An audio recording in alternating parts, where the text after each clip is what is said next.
Part 4. A boy with a big red heart. The unexpected healing. Back on the night when Sean saw the light slowly glowing inside his heart, he stared at it and wondered if it was a mistake. He watched the glow, pulsing in sync with his heartbeat. That little flicker of light was an ancient healing energy, one that only true and unconditional love could awaken. A broken heart could only begin to heal when touched by something so pure. As he stared at the light and its color, Sean knew this had to have been triggered by Amory. Sean picked up his heart, still watching the glow. It was intertwined with the color of his own heart, bright red.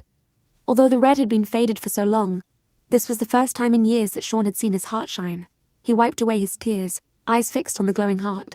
In that moment, he suddenly realized what it all meant. Even without ever seeing Sean's heart, Amory must have unknowingly activated an ancient form of healing that had long been forgotten. The next day, Amory woke up as usual. He had his breakfast, made a coffee, and drove to his shop just before 7 a.m. to begin his routine, restocking flowers, arranging deliveries, tidying the shop, and opening early so people on their way to work could grab flowers for a birthday or make a last-minute order. It was always busy, but today, Amory just couldn't focus. All he could think about was what had happened the night before. Each time Amory revisited the moment he held Sean's hand and placed it over his heart, a new wave of energy seemed to flow to Sean. And with every one of those thoughts, the glow inside Sean's heart grew stronger and brighter. Sean had been staying home, not going to work, not even stepping outside. He was completely fixated on the slow glow in his heart. Every day, the bright red light intertwined with the soft crimson, a feeling he hadn't known for a long time. But each heartbeat also reminded him of the heartache, the betrayal, the longing, and the fear he had lived through, and of the painful story he had told himself for years, that he didn't deserve love. On day 14, when his heart had finally returned to its full bright red color, Sean couldn't believe what he was seeing. He was deeply moved by the unconditional love Amory had shown him. And in that realization, Sean knew he had to act. He stood up, looking exhausted, but deeply moved by the past 14 days of Amory's unwavering devotion, carried by nothing but pure thought. He wondered whether Amory had any idea what he had done. Sean rushed to the shower and shaved away the unkempt stubble that had grown over 2 weeks. Standing in front of the mirror, he suddenly remembered what it felt like. To be loved, to be held by someone who saw him, truly saw him. Or did he know?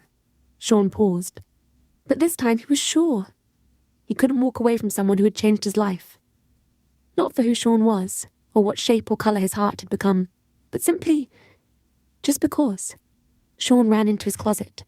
His one-bedroom apartment, with its sleek modern kitchen, was now a mess. Dishes and cups were stacked in the sink, unwashed. The rubbish bin was overflowing with pizza boxes and fast food containers. The dining table, once clean and tidy, now looked like someone had left in a hurry and forgotten to clean up after themselves.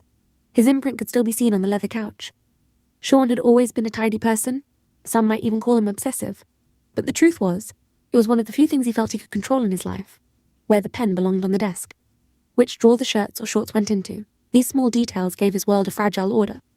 But if someone walked into his apartment today, they wouldn't see any of that.